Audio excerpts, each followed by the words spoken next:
एक ओंकार सतनाम करता पुरख निरभव निर्वैर अकाल मूरत अजूनी सैभ गुरप्रसाद Satnam Vaheguru. Welcome to today's session on Who Am I?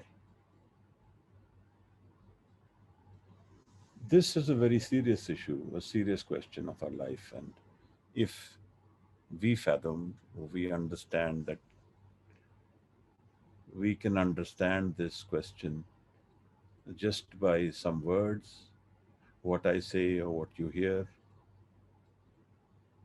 Well, unless there is a change which comes in my life from this question, I will not be able to fathom the depth of this question. The core of our lives, this question exists at the core of our lives. Who am I? And if we look at it in a certain perspective, everything which we do in our lives has a relation to this I. And understanding who am I is probably the understanding of the entire creation. So the endeavor is, in one way, huge, one way, very difficult. But just as how confusing creation is, it is also that much simple if we've understood some basic rules of life. By understanding, I mean not merely intellectually understanding a concept. By understanding, I mean transforming myself and evolving myself to align with that which is the hukum, which is the nature, which is creation. Aligning myself to understanding not only myself, but the entire creation. That is what this question will take us to. That is what this question actually is. It lies in the permanence of life, whom people may call God. Fathoming and understanding who am I will give us an understanding of God Himself, if that's how we want to look at it. Guru Tegh Bahadur, in one of his shabads, says, Jan Nanak bin apa chine, mite na bhram ki kai. Without understanding what is within me, knowing what I am, this falsehood, the maya, the confusion of creation, the falsehood, so to say, which I am living, will not go away. I will never be convinced on the reality of life till I know what is the reality of life. And this can't be transferred by words, it can only be experienced. That's what I'm trying to say. We must all drive our lives towards experiencing this. Who am I? That is how the real change can come about. The real understanding of life can only be revealed to us when we have gone into ourselves and fathomed who we really are. And that has to be a committed endeavor with obstacles, stresses, confusions, chaos. Everything will be met on the way. I don't think we can even assume that this is a troubleless journey. Not at all. In fact, it is even more confusing than those who have given up this aspect of life and said, there is nothing known as spirituality. We are only here for one life. Let's live it and get it over with. They do also go through their pains and pleasures. They go through their tragedies. But those who have committed themselves to the spiritual journey probably get more confused and more stressed in the long run. But unfortunately, there are no shortcuts. We have to know who we are to know what life is. And unless that is figured out, life will keep rotating in circles and keep going in directions which are not in our control, like flowing in a river, so to say, with nothing stable around us, only movement, change, a constant churning. So let's go into the aspect of who am I. But before I do that, let us understand some basic concepts. So Guru Nanak, in his looking at life as a perspective, gives an example that we are all traders. Trading with what? Well, we have certain amount of energy, certain amount of breath life with us, and we are trading that. When we live life, we actually trade life. So let's, for example, say this is a commodity we are trading in. I am living my life and trading it with every breath. By trading, I mean I'm committing that breath energy to something. That is a trade. And that trade is happening how? By my choice. I choose to do some things, and those are my free will. That free will nature gives us. So this is a trade. Guru Nanak says, Sun munde harnakhiye, Guda vain apar, Pehla vast sijan ke, ta kiche vapar. He is basically saying, first understand the product. What is the vastu? What is the commodity that you are trading in?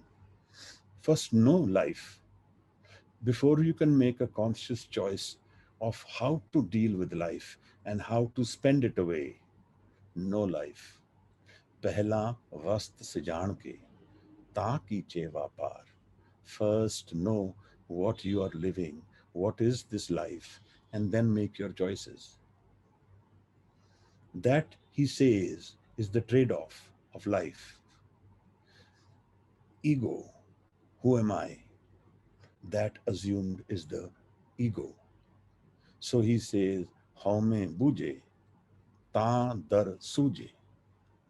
Once we have understood, revealed to ourselves what is home, what is ego, who am I, ta dar suje, then I understand the door to the entire creation. Somewhere, who am I is a concept which needs a lot of energy. It needs commitment from us all. Ghalib in one of his shares says, डुबोया मुझको होने ने ना होता मैं तो क्या होता. That's the kind of tragedy.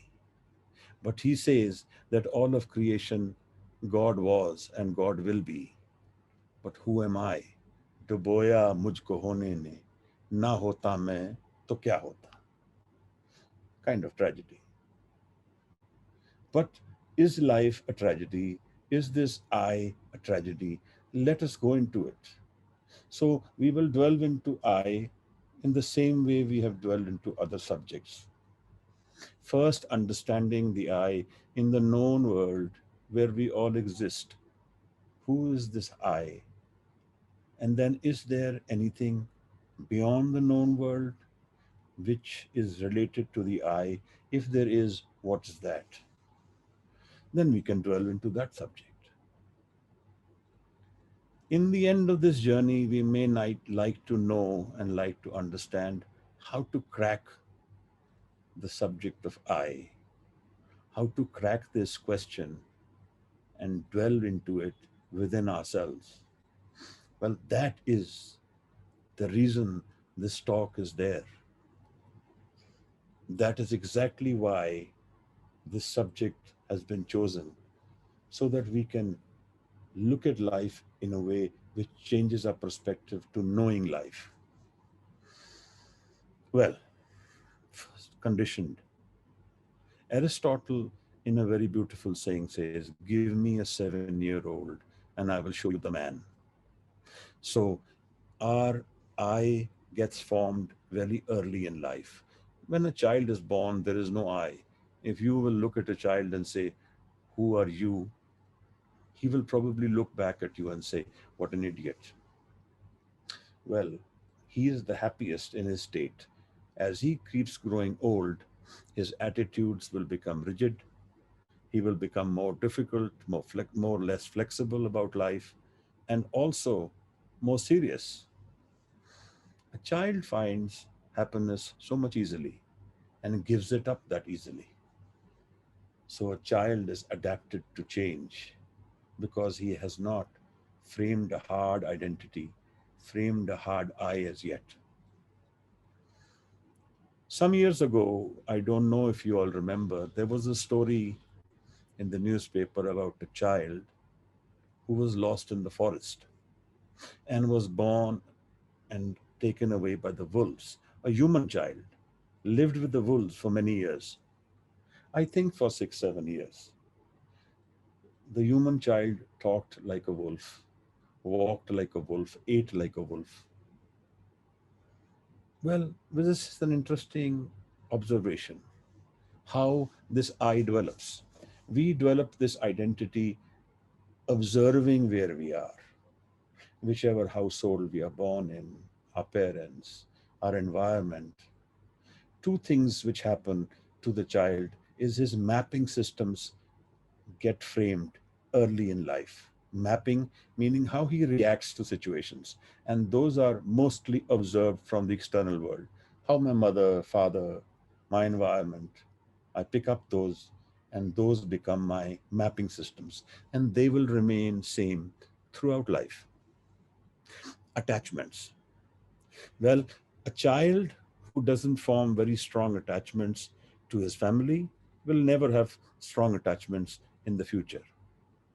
And it has been observed that these choices are made by the child early in life for whatever reason, for whatever emotional stress, whatever emotional problem, or whatever instability the child goes through. Attachment systems, attachment choices are made early in life. So the conditioning of the mind, the forming of the mind, the forming of the who am I in the known world starts happening as an observation. So this is the beginning of who am I. And then this gets even more complicated as we flow. Our family, then our friends, then our education, then society, then the work we do, what we wear, what we eat, what music we hear, what car we drive, where we live. Everything has to do with this I. And this I gets formed as a complete structure. In a party, often enough, when you meet a stranger, two questions are asked: where do you live? What do you do? This seems to be a way we try and fathom ourselves, not the other. We are always competing in life then, trying to structure our my, who am I, with reference to the other. There is no other way of knowing the I in the known world other than the external reference. So I'm always trying to measure myself with the other. So then somebody else's happiness can make me sour. Somebody else's mm, unhappiness can make me happy. This is the other way we take the juice out of life. We take energy from these kind of situations. This is again the formation of the I. Everything we start choosing, what I like to do, what I don't like to do, is all forming the I. This is the known world. This is the defined I. Now, four things are relevant to the formation of this I and what is happening in this I. First, the qualities of the person, talent, so to say, or what he's good at or bad at. Guru Nanak says, Nanak nirgun gun kare, Gunvantya Gunde. All the qualities in us flow from the source of the Creator. The reasons may be defined on the basis of karam, because this I is completely ruled by karam. This is the karam world. So Guru Nanak says, Punni papi akhan na hai, kar kar karna likh le jao. So pun and pap, they are not merely words, not just spoken things, but kar kar karna likh le jaye. Whatever we are doing is written where? Within us, within our mind. The sediments of everything we've done, we've thought, we have said, exists within our sediment of the known I. This is the known me, where I then live through whatever I have done. Ape beej, ape hi khai. Nanak hukmi, avo jao. Ape beej, whatever I have sown, so I shall eat, so I shall reap. And this is all governed by hukam. Hukam is a very intense word. We will go into hukam and the relationship of I later on in this talk. But one important aspect to understand is that this I is totally governed by karam, by the actions which we do. So everything which we are going through in life, everything which is happening with us, is governed by what we have done in the past and are doing in the present. This is how these aspects play with us. This I is formed. Guru talks about this haume ei bandana fir jo ni pai. This is the third aspect of haume, of ego. It is binding on us. It binds us to the point where all our lives, many lives, all our movements, all the wanderings are coming from the source of I, which is home, which is ego. Home ehi bandhana fir jo ni pai. Keeps on coming and going into the physical world, lives and dies, governed by what? Governed by ego, tied to this ego. So then, why is this ego created? What is the ego? What is the me? What is the I? Well, the known I, at least. We can we can discuss and fathom that. Guru Nanak says, Haume eho hukum hai. This is the part of the order of creation. This is how life is created. This hukum is how life is lived. If this hukum was not there, what would life be? Well, imagine a mother who has no attachment to a child. Would there be any love to nurture the child? Imagine an identity where you go and stand in front of a bank and the person asks you who you are, and you say, I am no one. I have no identity. How would life move without identity? This is how life is created. Guru Nanak says through hukum. I will invite you all to dwell into one very intense document of Guru Nanak's, which was a dialogue between the Siddhs and Guru Nanak, in which he was asked by the Siddhs, the yogis, Kit kit bid jag upje purkha, kit kit dukh binas jai. Kit kit bid jag upje purkha. How does the world get created? And how does pain go away? How does sorrow go away? It's a very intense document. It's full of spiritual revelations going into all aspects of spirituality. Even our sexuality and spirituality, what relations they hold, are mentioned by Guru Nanak in this. Well, the answer, kit kit bid jag upje purkha, kit kit dukh binas jai, Guru Nanak says, haume vich jag upje purkha. Through the ego does the world get created. Naam basariye dukh pai. Forgetting Naam, we go into pain. This is from the Siddh Gosht. Then now this home is supposedly a hukam, a part of the creation for how life is revealed to us all. If we were not created through ego, then we would not be able to live life. Then life would not come about the way it is. Well, life can be painful. Well, the other aspect is that through this ego, through the I, all pain comes about. All anxiety is related to this I. The overexcitement which we see in ourselves is related to the I. And the more overexcited we are, the more easily excitable we are, the more easily sad we would become. These are our attitude choices taken over time. So, this I is how we live. The question then, if this is how we live, why are we in pain? Why does this I become a pain?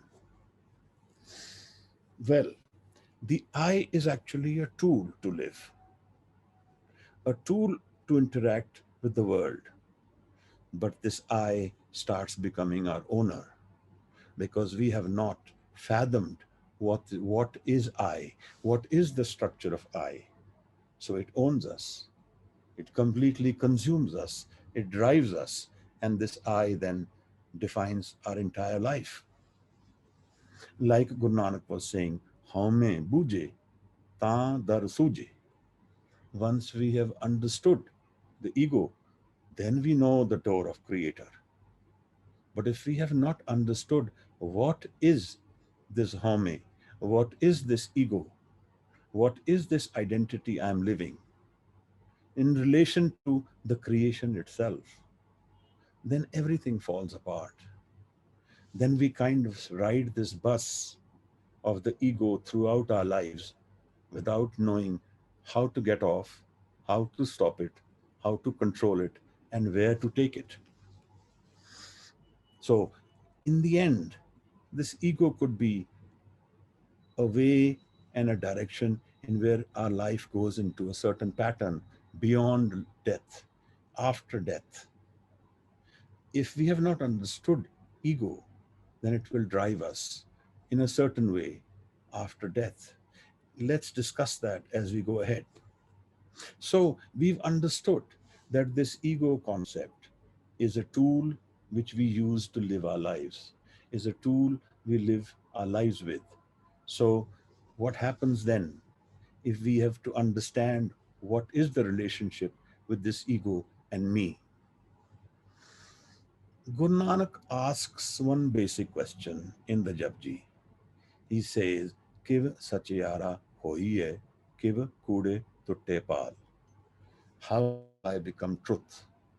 So, Guru has said, truth and knowing truth is the ultimate. So, what we know as God or we talk of as God, Guru says is Sat, that which is unchanging, that which is forever, that which never dies.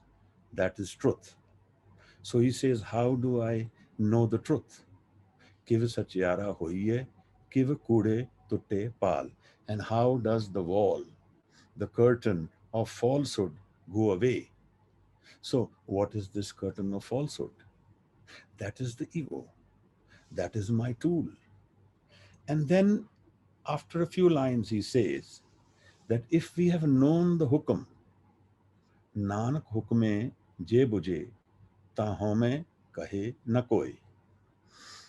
If you have understood home, then you will know hukam. If you have understood hukam, then you will know that home is not a permanent entity.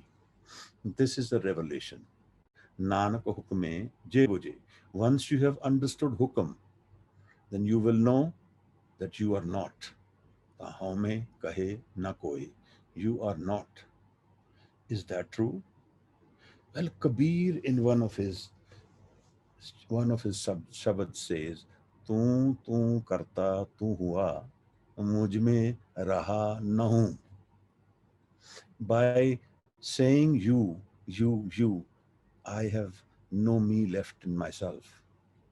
That really defines this, isn't it? That really clarifies everything absolutely.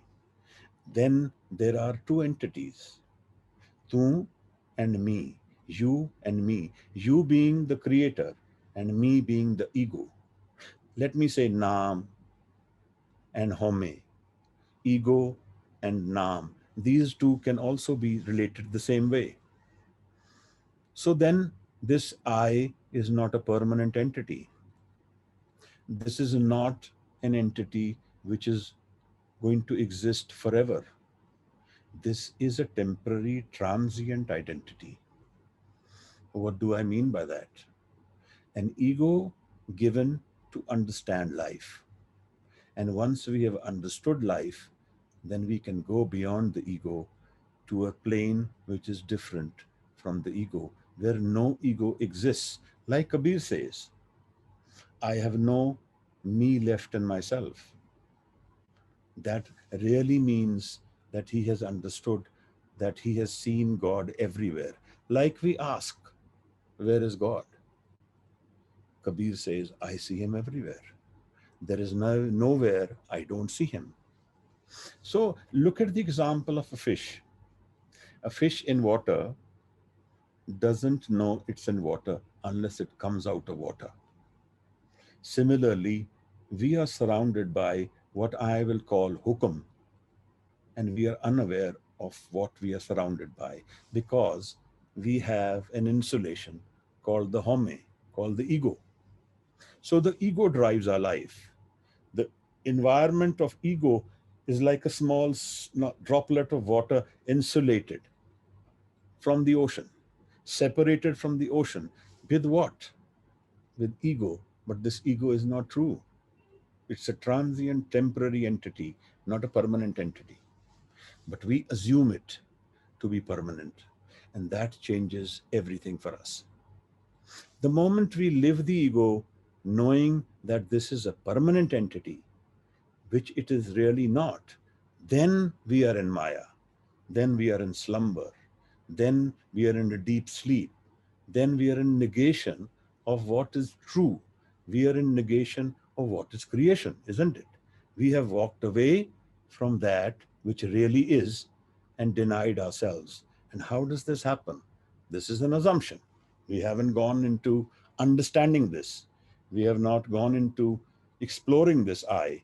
We have just assumed that this I is a permanent entity. And then we are worried. Then we are fearful. Then we are insecure. Then we are that much more troubled. So, what are these possibilities? What can I do dwelling in the I, and how and what I can do going beyond the I? This needs to be understood, isn't it? We need to understand that where and how can I go beyond the I? Is there a life beyond I? Is there a life beyond the known world, beyond the seen world, beyond the world of my identity I have created? Is there any other aspect of life which is more permanent, which is more stable? Well, we discussed this in the earlier discussions, but Home and Hukum have a relationship. This is what we are understanding from Guru Nanak's Shabad. Kiv sachiara hoiye, kiv kude tutte paal. And then he says, Nanak hukme je buje ta home kahe na koi. So when we go beyond the ego, will we understand hukum? Will we understand creation? Will we understand such? Will we understand what we really are living? The dual aspect of our creation, one being the ego and one beyond the ego. Where does this other part exist? Right with us, all the time. काहिरे बन को जनजाई सर्व निवासी सदा अलेपा तोहे संग समाई. Guru Tegh Bahadur says, why are you searching for it outside in the forest? That what you seek outside lives with you. Puhup mad jo baas basat hai, मुकुर माहे जैसे छाई, तैसे ही हर बसे निरंतर, कट ही खोजो पाई. Search for him within you. Look for him within you. Don't go seeking outside. So then again the same issue comes up. Who am I cannot be known by mere words. Who am I cannot be revealed by mere talks. Who am I is a very serious endeavor of life, and we need to first get up and take charge of this question and say, I'm going to find this who am I within this lifetime. I'm going to figure out who am I by doing what I need to do to figure this question out. Now that's a driving energy. Now that's a driving direction. Now that's a possibility of understanding not only that which is the changing I, the conditioned mind, so to say, which I have grown with right from my childhood till today, which I have worked hard to protect, and which is actually not a permanent entity.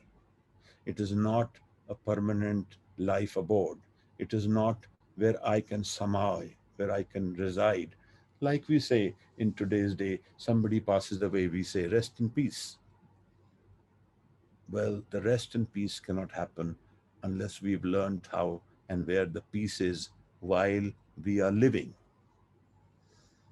The part of our mind which is peace is not the ego centered mind, but it is beyond this ego centered mind. It is a part of our mind which where our ego is dropped and nature is revealed to us. Where I have dropped, who am I? That moment, Hukam is around me. Hukam is the Creator's order. The Creator's order is how He expresses Himself.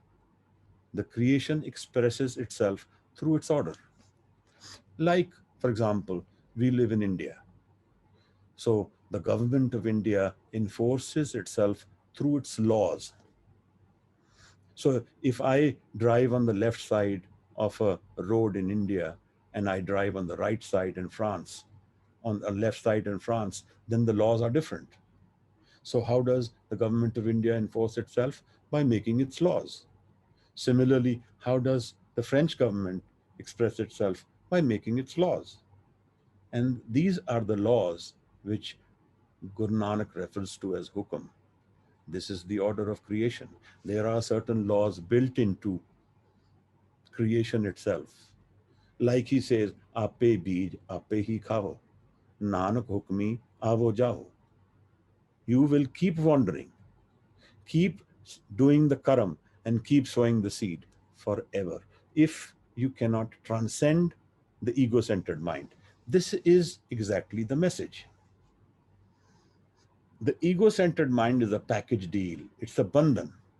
We are tied in this ego centered mind and we cannot be escaping from it because we don't know moh mukut ki sar na jana. We don't know what is freedom because every choice we make, it binds us. Every love affair we have is also a hate deal. Every choice of knowledge is also ties us to an identity. Every work we do ties us to an identity. It doesn't free us. The ego mind is so structured that it keeps us consumed, it keeps us going all the time, and it ties our energy to the world and doesn't let us escape. This is the Maya.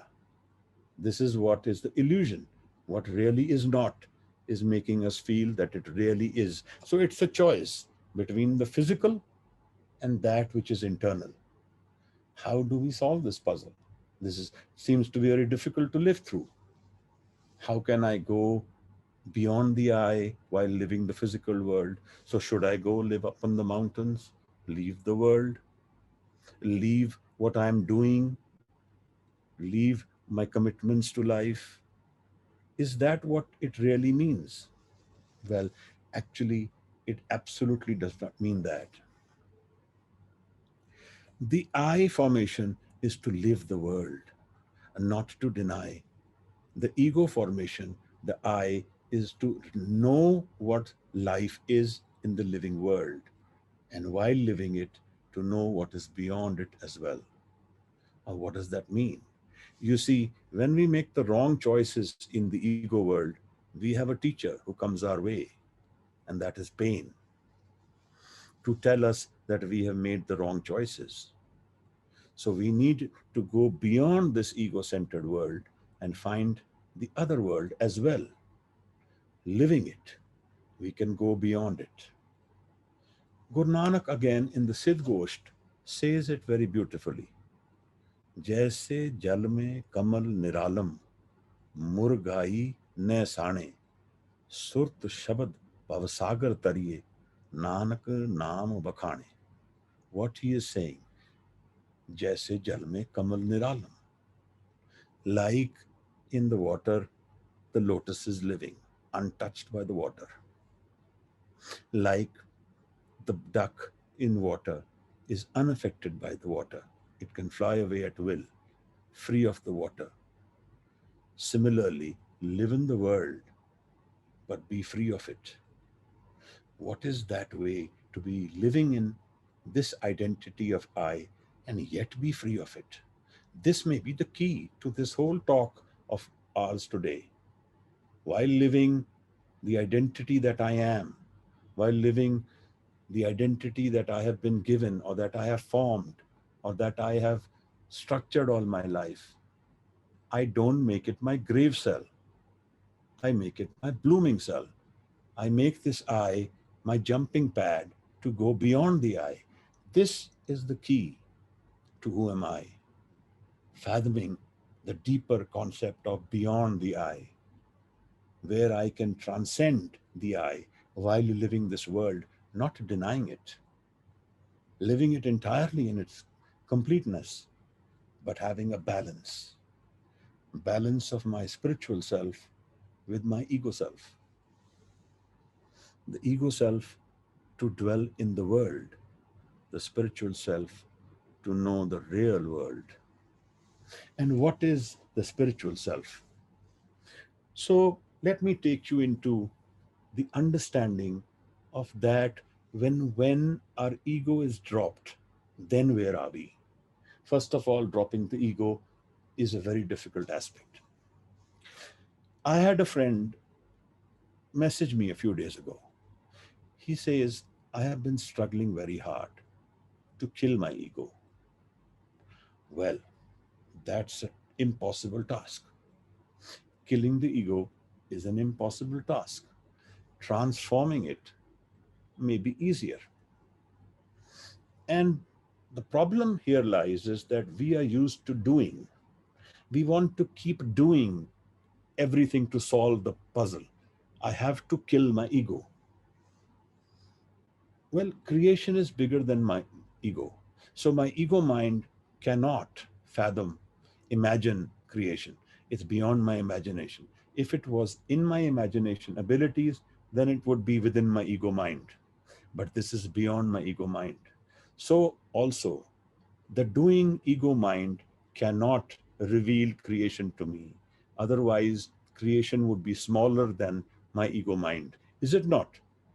Whatever I can create is smaller than me. It's not bigger than me. It's not greater than me. But the Creator lives within His creation. The magnificence of the Anandan flowing creation is much deeper than we all can imagine, much deeper than what we all can do. So this is beyond doing. It's not about doing. It's about letting go of thoughts, letting go of this identity mind, letting go of this who am I, which I have created all my life, letting go and going beyond it. जैसे जल में कमल निरालम मुर्गाई नैसाने सुरत शब्द. These are two words which Guru Nanak gives us. What does Surat mean? Surat is a free, focused mind, thoughtless mind. That's what we talk about when we say rest in peace. That's the Surat. He says, be aware of your Surat, that mind which is completely stable. Surat Shabad Bhavasagar Tariye. Surat is attached to the Shabad. A Shabad is a very deep concept, and we would dwell into that later in these talks. But Guru Nanak says, go into the unknown through the Shabad, Surt Shabad Pavasagar Tariye, and then swim across this world. Don't don't die with this identity. Don't make it your grave, but make it your jumping pad for a bigger spirituality, for a bigger discourse, for a bigger achievements of life, and actually transcending death as well. That's what it means. If we have known the I and known how to drop the I, then we have actually transcended the death, because the I will die. And once we know how to be free of this I, then that aspect of ours which is going to die, we are free of it. And then we actually have a permanent identity. Permanent in what way? Well, spirituality is permanent. And like a droplet merges with the ocean, ज्यों जल में जल आए खटाना, त्यों ज्योति संग ज्योत समाना, मिट गए गमन पाए विश्राम. Like a water merges with water, ज्यों जल में जल आए Khatana. So the insulation of the ego gone away. The droplet of water merges with the ocean and becomes the ocean. ज्यों जल में जल आए खटाना, त्यों ज्योति संग ज्योत समाना. So light merges with light and becomes light. मिट गए गमन, wandering is over. So the possibilities of death, there are two possibilities at death. One is wandering. This ego mind will take us into wandering, and we are permanently going to be wandering. Another life, maybe another life, the good, bad, the ugly, the hurtful, the pleasant, the success, the failures, all churning us into a big wheel of churning and change all the time. That's one way where death can take us, according to our karam. Because remember, karam is governed by, the ego mind is governed by the karam. What we do, that we shall get. So is there anything higher than karam? The other cycle, Guru Nanak says, is of nadar. He says that this karam cycle can never break. It will keep us always entwined in itself. But to free of it, we have to go into the cycle of nadar. Nadar is the kirpa, the gur prasad, which exists for us if we are ready to receive it. So he says, Lekha katuhu na chutiye. That which is written as my karam, I will never be free of it. Lekha katuhu na chutiye, ham khin khin pulanhar. I am forgetful every minute, every second, every less than a second. Bakshanhara, bakshade, nanak par utar. So the transformation happens when we start living the life of nadar. Then we are free of the cycle of karam. So karam and nadar. The nadar is governed as a spiritual journey. Once we partake of the spiritual journey, but the nadar has a relationship to guru. What is guru? How guru comes into our life, and how does nadar come into our life is a revealing chapter. We will like to go into it as we go along. But today, we first want to understand that who am I has to be transcended, and we need to find the rest and peace, which we are telling everybody, rest and peace. So we should also find our peace while we are living. Only then we can find peace. Otherwise, we can't. And then in this nadar is also anand, unconditional happiness, unconditioned love. That is the transcendence energy. Love is the way we transcend our ego centered mind. Otherwise, we can't. What do we love? Not any object, not any person, not any relationship. We love the idea of being free of this entanglement and finding our freedom. We love, and the love is existing unconditionally with us, finding that love within us. How does love exist within us? Well, actually, the entire creation is full of love. Our man is full of Anand, and our man source is full of Anand. So the ego centered mind makes us experience a world which is the changing world. And we all seem to have taken to it, haven't we? We've all found that this world is, we should not leave it. We should not be dying. We should not be dying early. We should enjoy it. So there is some rus, some energy, some attraction from this ego centered world experience, which we have liked a lot. And what is the source of this? That needs to be figured out, isn't it? Because there is a source where all this energy is coming from. The ego centered mind has experienced the world, but where is the source of this world? That needs to be understood. Because once we travel beyond the ego, then we are traveling towards the source of the world. Who is the creator? Is the source of the world. How does he come about? How does he express himself? How does it live within its own creation? That can be figured out through a travel journey within our man, within our mind. You are asking yourself a question. You've come today to discuss who am I? But actually, the journey is within you. The journey is as deep as you can take yourself, as much as you can relax and let your thoughts go away. The journey within you can start, and you will understand, and we will understand together that who is that within us? Who is that energy? Who is that source that is within us? And the more we let our ego centered mind drop, the more that gets revealed to us. That's what I have understood. But this journey will take effort, it will take sacrifice, it may take a certain amount of doing away with some rubbish of life, but certainly the essential flavors of life live in this journey within.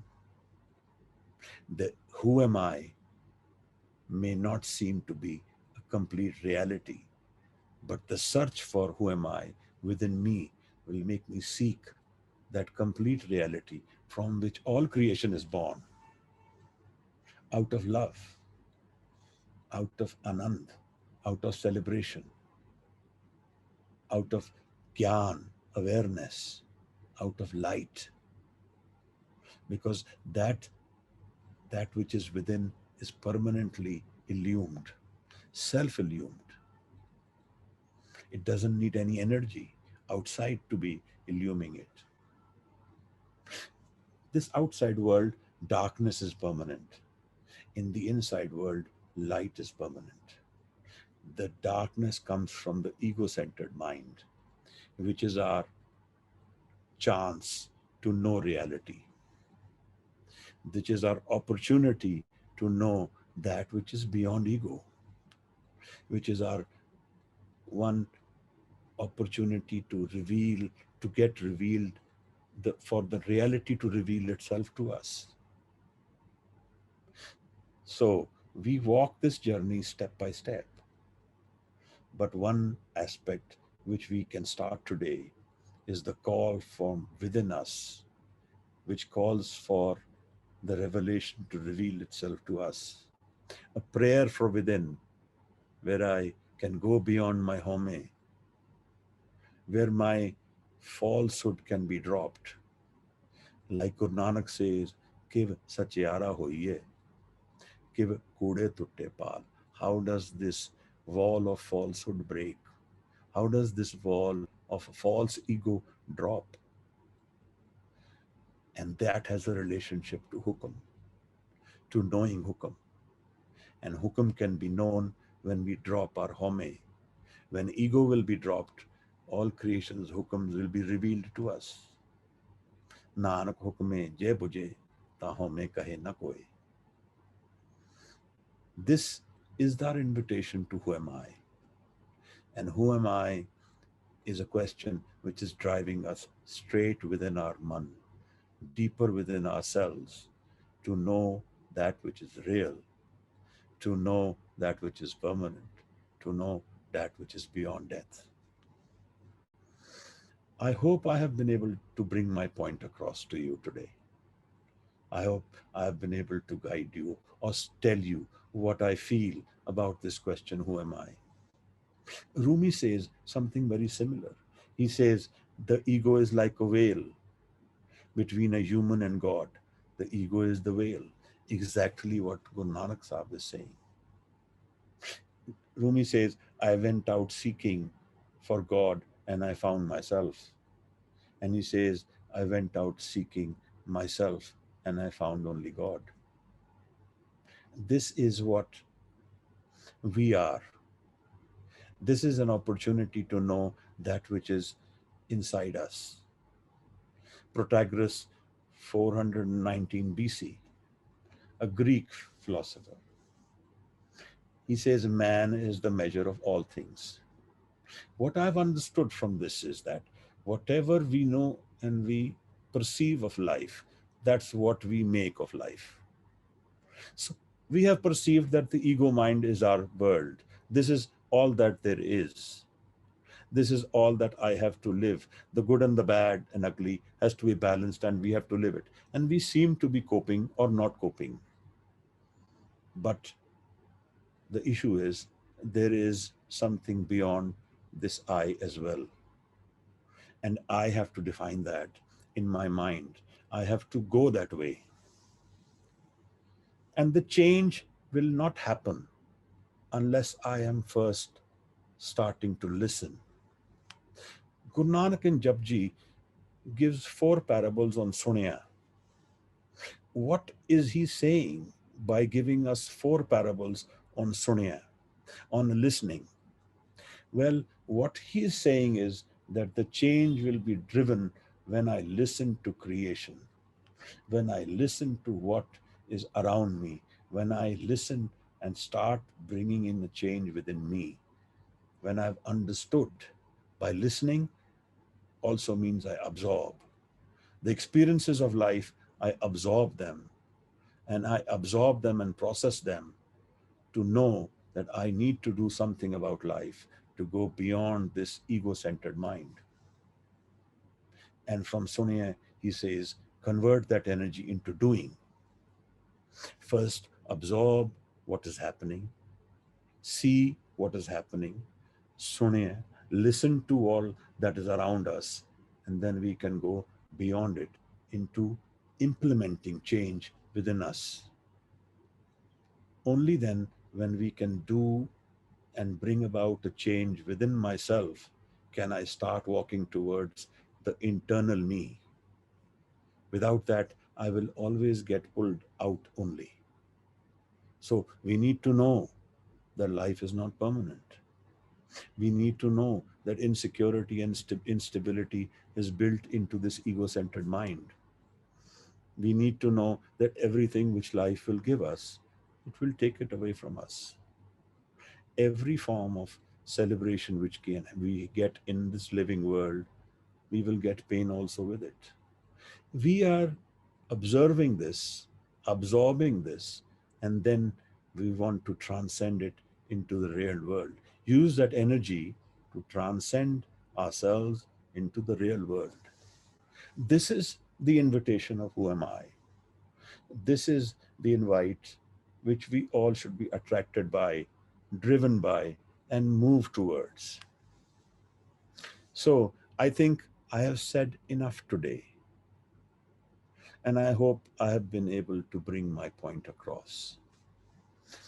I would love to invite any questions from a perspective of inquiry. If there are such questions, do post them, let's process them, and let's see if we can go into those questions. Thank you for your patience, and I hope I have been able to add value to this thought process of yours into who am I. Thank you.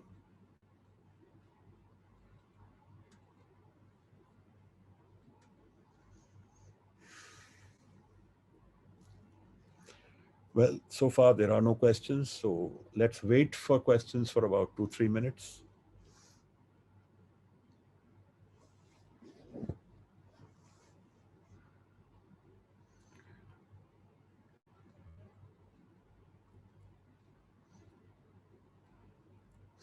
Atul Vij, who is a dear friend from school, has put an observation. Uh, he seems to have absorbed all this and made some notes for himself, and he's reflecting them back.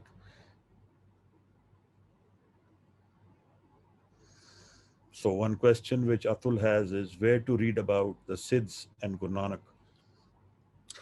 Well, this is in the Guru Granth Sahib, and it probably will be available to you on the internet itself. We have just finished 73 or 75 hours of discourses, but the language is Punjabi, on the Siddh Gosht, a document from 1539, the last year of Guru Nanak. He compiled this Siddh Gosht, and it's a very intense document, dialogue between the yogis and Guru Nanak about the spirituality of life. I was amazed at to how much depth they have covered in this. Manish Jain asks a question: how do we live successfully in this world while we search for I? I still could not absorb it. It seems to be continuous trial. That's true, Manish. Well, let's first go into this question of what is success. Being rich is considered successful. Being powerful is considered successful. But is that really success? First of all, the definition of success paradigm changes from person to person. We fathom money and power to be success because it attracts a certain amount of freedom, isn't it? If I have money, I can go into Khan Market and buy anything I want, or I can drive and buy in any car I want. This is a certain amount of freedom. And there seems to be security built into it as well. I will be taken care of. I can pay my hospital bills. I have people to look after me. This is the reason why money and power is considered successful. But let's go into this issue. Those who have money and power are also governed by the same rule of life, karam. आपे बीज आपे ही खाओ नानक हुक्मी आवो जाओ. So as we are sowing, so we shall reap. So it can be that money and power is defined successful in the world, but actually look at it very carefully. The more we have, the more life energy gets drained into controlling it. So we have nothing left for the spiritual aspect of life, number one. Number two, the more we have, the more we have to leave behind. So it's going to be tying us down into this world and not freeing us. It becomes a bandhan. It's a kind of prison. The idea of success is to be defined with the total picture in mind, isn't it? We need to be aware of the spirituality, we need to be aware of the living world, and then we have put them together and we know what is success in life. In the last talk, I talked about Diogenes and Alexander in a certain dialogue. Well, what is success is probably those people who have lived this world and become free of it. They have lived this world and had the ability to walk away smiling. Kabir, in one of his dialogues, talks about death in a very strange way. He says, Jis marne te jag dare, mere man anand. Marne hi te pai hai puran param anand. He says that which world is fearful of, I am not. I am happy. I will walk into the permanent Anand of life. Puran Param Anand. Well, this is what life is, isn't it? Sat, Chit, Anand. Truth, my inner mind, and full of Anand. If that is revealed to me, that unconditional happiness is available to me, then isn't that what I'm seeking in the power and money world? That same exists within me.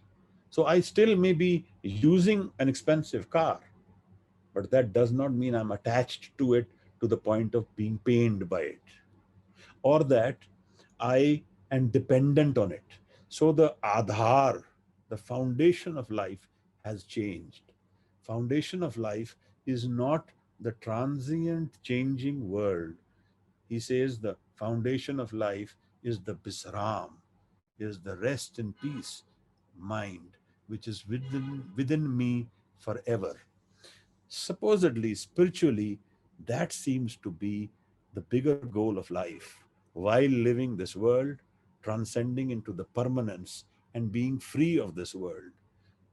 Man and Mo, these are the two barriers, but these are also the two ways in the way life exists. Mo, if I don't have Mo, I don't do anything for my family, I don't nurture anyone, nobody will be looked after. So this is a tool, but then I have to have the ability to go beyond it to find the spirituality within me. That's how I think it is. And so then the continuous trial is within the ego mind, not beyond it, Manish. This is the anxiety which is in the ego mind. The ego drives us into an anxiety place. But to be free of it, we are not then anxious anymore. We may be still anxious while living a little bit in this world, while using the ego mind, because we still use the ego mind to transact the world. But there is another mind we are not aware of. And when we find that, then that anxiety can be processed. This is what we do when we sleep, isn't it? We process our incomplete thoughts, then we go into random eye movement sleep, where all our incomplete thoughts of the day get over. Then we churn through our man, and it's kind of like cleaned up, and it's rejuvenated. And then we reconnect to the source energy. Source energy is the creator while we are in sleep. And that's why we get up charged. So if we are able to do that in the awakened state, go into the source energy at will, isn't it? If we are able to do that, then we are able to process this mind also faster. Then that anxiety may be easier to process. Why do we go to and fro always? The ego mind is made like that. Movement, it's in constant change. And we are going, I am going as long as I am in the ego, as long as I'm in the home. The home is made for that. If you study Kamaljit, the Asa Divar, Guru Nanak has very clearly defined home and and what the home does to us. Home kirt firai. This is how we go about doing our kirt and moving around. So the ego mind, the home is made like that. That is a tool. Otherwise, there will be no movement. We will all be sitting in samadhis in our own house, and that's the end of it, isn't it? So the world is about movement, but the movement is on what stability? On the inner mind, which is always stable. So what is meant to be is that we transcend the changing mind and know and get understand that there is an unchanging mind with us also. We need to get familiar with that mind. One session is not sufficient. Maybe not. Maybe we will go into this subject in different ways as we go along, hopefully. How can I remove my guilt inside? Well, that's a different kind of question. Guilt. How does the guilt come about? It's about the ego again, how I did something wrong and then I felt guilty about it. But the guilt is a very, very consuming energy. It consumes me. It is always on the back of my mind. And I think what we need to do is assess what is the source of the guilt, what is the source of the aspect of my karam which the guilt is driven by. So we need to study that, maybe individually, maybe process it, maybe share it. Sharing is a very good tool. Maybe talk to somebody whom you can, who's unconditionally listening to you, so you can share and unburden yourself. And then the guilt source needs to be understood. What is the reason for that? And process it, maybe in an awakened way, if not during sleep. That is to be processed and fathomed. What is the reason for the guilt? What is the karam? What has happened or not happened? But often enough, we may be blaming ourselves more than we should. So if we did something wrong, we may need to correct it. So we should correct it rather than be only guilty about it. Where does Purusharth stand? Purusharth word, I am not very clear, Manish. If you are meaning my actions, that's what I'm talking about, Purusharth. What I'm doing, that results I'm getting in life. Ape bij, ape hi khaho. Nanak hukmi, avo jao. This is the ego mind. This is governed by this rule. Purusharth, I am not very clear about the word. If you can ask it in different way, maybe then. Sure, do. Beniji, whenever you want, we can go into this.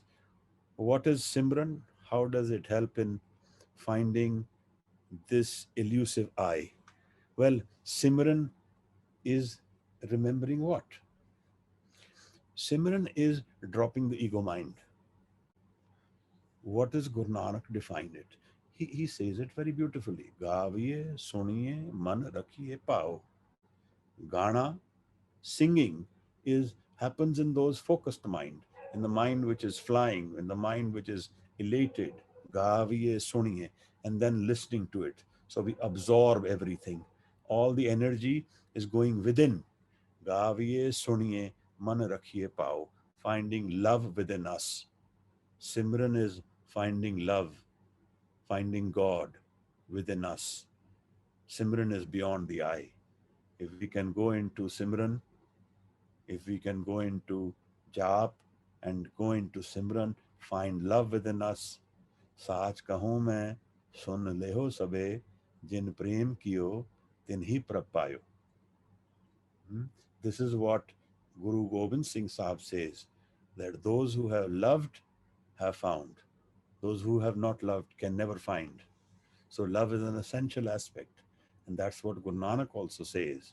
Gaviye suniye, man rakhiye pao.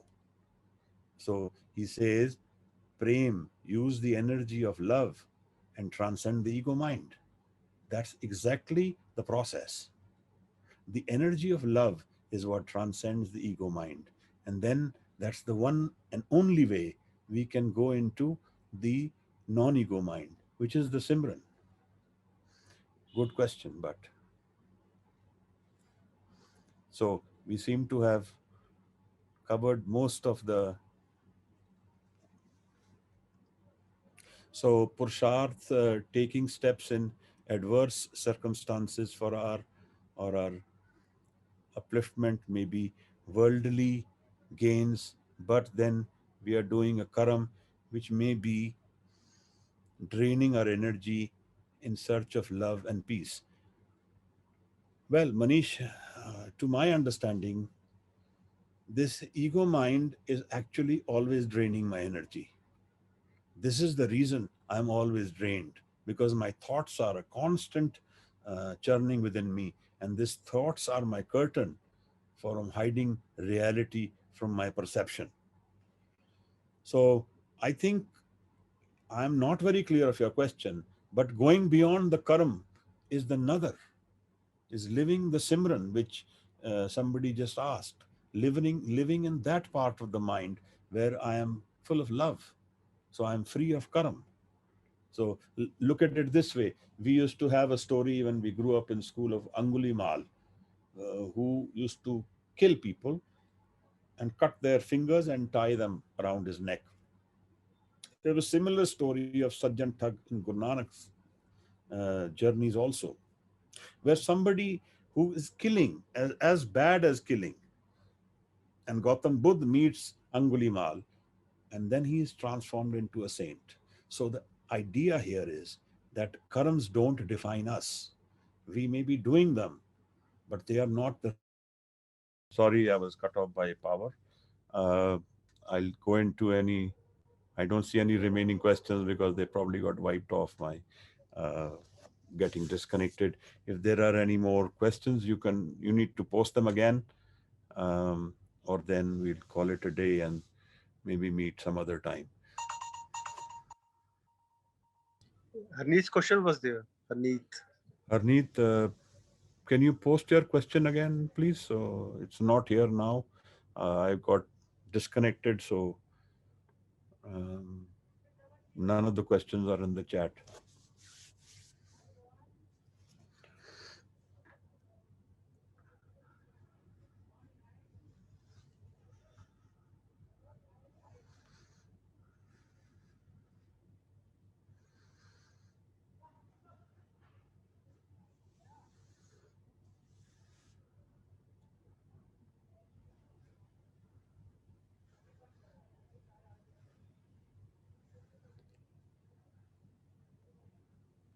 Waheguru ji ਕਾ ਖਾਲਸਾ ਵਾਹਿਗੁਰੂ ਜੀ ਕੀ ਫਤਿਹ Ji.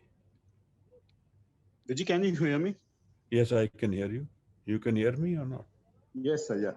Okay. Vijay, my question was basically that I was asking, like, sometime it happens, like, while living and moving around in this changing world, I at times feel like that I get over consumed and then drained out by the changing and this ego mind. So in such challenging times, I mean, how can we drop our ego at that point in time when we get over consumed by this ego mind, especially, I mean, in the challenging times, in challenging situations, maybe at a workplace or something is not going, Okay. The issue is is not like working this. on. Imagine we go to a route in life where we travel every day to a certain route. And when we travel every day that route, then we know everything about that route. So if there are some problems in that route, we know the alternate ways to take, and we can quickly take our decisions to change the route or go the way we want. Spirituality is somewhat like that. If we travel to that part of our mind on a regular basis, then we know how to drop these anxiety mind and go into the spirituality if we have traveled to it enough. So the simple way of knowing this is, let's make it a regular practice. One way, B, we go around with those people, we meditate together, we do some dhyan together, we do some shabad together. That's the other way of doing it. There are also some other more serious aspects which we can consider. We will go into that when we first discuss what is Shabad, because the concept of Guru needs to be first understood. We have not yet driven ourselves that way, but that Shabad's presence in our life can also be the changing driving force, the driving energy. And Shabad is an ever present energy everywhere in creation. So that can be, we can depend on that also. But that takes some understanding, it takes some practice, it takes some sangat also. So these are some things which we have to commit ourselves to, Harneet. The more familiar we are with the spiritual self, the more easy it will be to walk into that room of spirituality and drain and to deal with this draining energy which is draining us all the time. So it's a kind of balance we find in life. Sometime every day into the spiritual self will give us that confidence, will give us that that route to go into even when we are disturbed in this disturbed mind. Ji, Thank you so much, PG. thank you.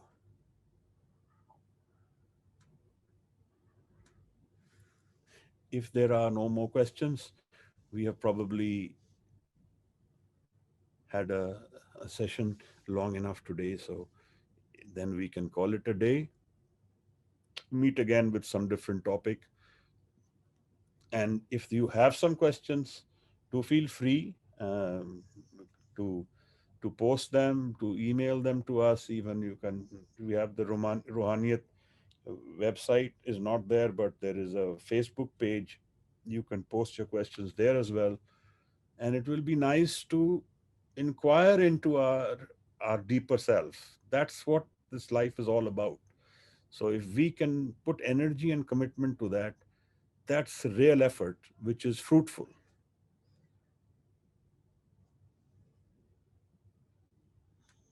So no more written questions have come to me. I'm sure they're on record. Uh, so I then thank you all for being here today. Um, yes, Manjeet Oberoi has raised his hand. Maybe we can unmute him. Anji, Sat Sri Akal, Vijay. Sat Shri Akal, Manjeet. I missed the initial part. I was listening to question answers. One suggestion that if you can, the recording can be sent to whoever attended today, so they can listen to it in their privacy and then think about it and maybe share further to whomsoever they want. Well, Manjeet, we upload this recording on YouTube. So Okay. Ruhaniyat is one channel where all the recordings are there, and Shabad Sanj is another channel where we have about 200 hours of Punjabi, and also these uh, these talks are also loaded there. So you can always go into that and Yeah. go through all of them, not only this. Uh, this is pandemic has been used by us by for dwelling into this spirituality. So the last 1 year, starting from last year, have all been there. Talks on Japji, on the Sit Gosht, and then these talks. And Ruhaniyat has some topics which I've covered of dhyan, of pain, of what is happiness, and what is the spiritual self. Those things are also available. Those are on the YouTube channel. We can That's send you great. that That's link. great. It needs to be told to as many people as possible, actually. So, Well, y- I, okay. Thank you. thank you, Manjeet. Thank you. Appreciate.